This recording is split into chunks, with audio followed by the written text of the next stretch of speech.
سەرباری پێشکەوتنی بواری میدیا و هاتنەکای ئامرازەکانی گواستنەوەی هەواڵ و زانیاری بە ڕێگە و شێوازی جیاواز کەچی مام ئەحمەد زیاتر لە 50 ساڵە هاوڕێی ڕادیۆکەیەتی. ئەو لەگەڵکردنەوەی دوکانەکەی و دەستکردن بە کارەکەی ڕادیۆکەی پێدەکات و لەگەڵ سەرقاڵی بەکارەکەی گوێ بۆ هاوڕێ هەمیشەیەکەی کە ڕادیۆیە ڕادەدێرێ تاکو بزانێ لە دنیا چ باس و خواسە. خۆی لە ژەرمدا بەخۆی زۆر مەرەخ ڕادیۆیە، ڕادیۆ زۆر دەکەمەوە، ئەمجا چی عەزم لێ بە ئەوی دەکەمەوە، بە زۆری هەوارەکان وەختی هەوارەکان دەکەمەوە، بە وەختی سرودی دەکەمەوە، وەختی قورئانی دەکەمەوە. لەمانە ڕادیۆم هەیە، تەلەڤیزیۆنمان هەیە بەس زیاتر مەرەخ ڕادیۆیەکەیە، لەخۆم ڕادیۆکەی پێ دەکەم.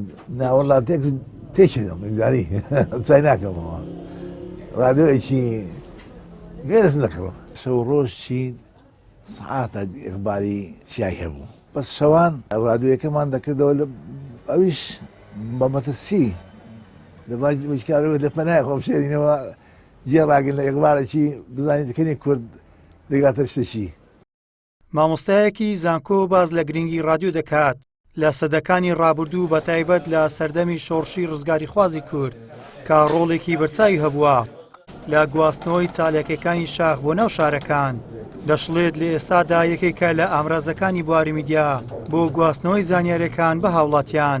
لە خەباتی شاخدا ڕادیۆیەکێک بوو لە کاریگەرترین کەناڵە میدیایەکان کە لە قۆناغی ئەو کاتەدا کاریگەری لە نێو شارەکان لە هێزی پێشمەرگە لە دەنجی شۆڕش لە گەنج لە شۆڕش و جۆژدان بە خەباتی پێشمەرگاتی دەکرد.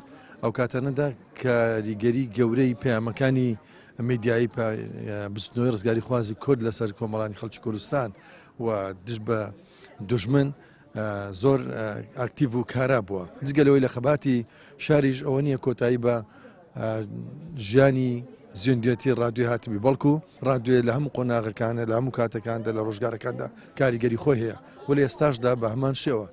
لە 13 شوباتی ساڵی 1946 بۆ یەکەمین جار ڕادیۆی نەتەوەی گرتوەکان دامەزرا و دەستی بە پەخشی ئاسایی خۆی کرد. دواتر و لە کۆنگرەی 36ەمی یونسکۆ لە 13 شوباتی ساڵی 2011دا وەک ڕۆژی جیهانی ڕادیۆ دیاری کرا. گەیلان سابیر کەناڵی پەیام هەولێر.